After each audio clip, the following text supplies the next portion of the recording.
হাতারপাড়া ঘাট। আসসালামু আলাইকুম। আমরা আছি এই মুহূর্তে দৌলতপুরের চর হাতারপাড়া ঘাটে, যেখান থেকে নৌকাযোগে মোটরসাইকেলগুলো হচ্ছে এখানে যা যাত্রী নৌকায় আসে তাদেরকে বিভিন্ন গন্তব্যে পৌঁছায় দেওয়ার জন্য ভাড়াই ব্যবহার হয়। কি মাদ্রাসায় ভর্তি চলছে,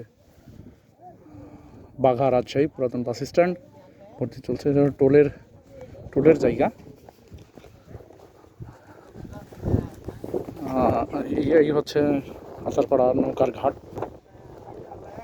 এই ঘাট পার হয়ে রাজশাহীর ওপারে বাঘা যাওয়া যায়। বাঘা চারঘাট ওই অঞ্চলের নৌকাগুলো প্রতি 2 ঘন্টা পর পর এখান থেকে যাওয়া আসা করে। ওই দূরের হচ্ছে ইন্ডিয়া সীমান্ত এলাকা। কয়েকটা ঘাটের ভিতরে এই একটা ঘাট। এই হচ্ছে সেই নৌকা।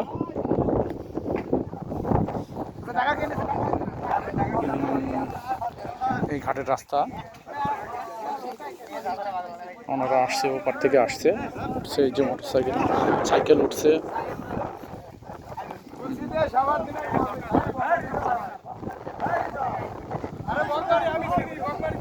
খুব সাবধান।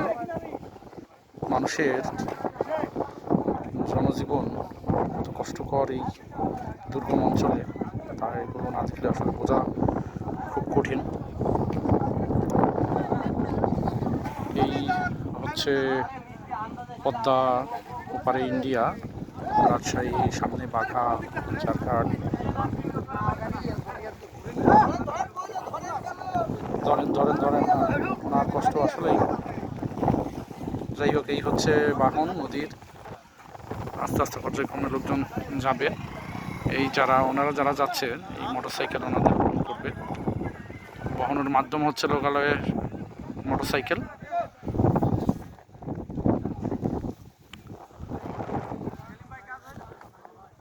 সামনে হচ্ছে ইন্ডিয়া থেকে নদী বের হয়েছে। হচ্ছে নৌকা আস্তে আস্তে লোডিং হবে। হচ্ছে ঘাটে নামার রাস্তা, গাড়ি চলাচল করে।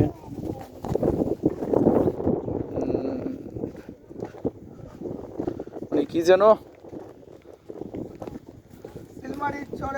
ক্যাপ্টেন সরি ভাই, হচ্ছে ক্যাপ্টেন, নৌকার ক্যাপ্টেন। আসলেই একটা অবস্থা। উনি যাত্রী।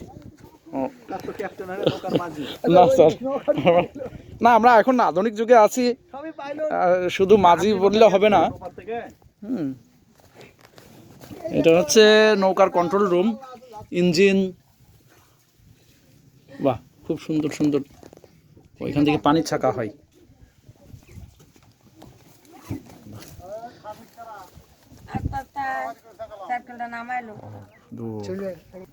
তো ধন্যবাদ। আজকে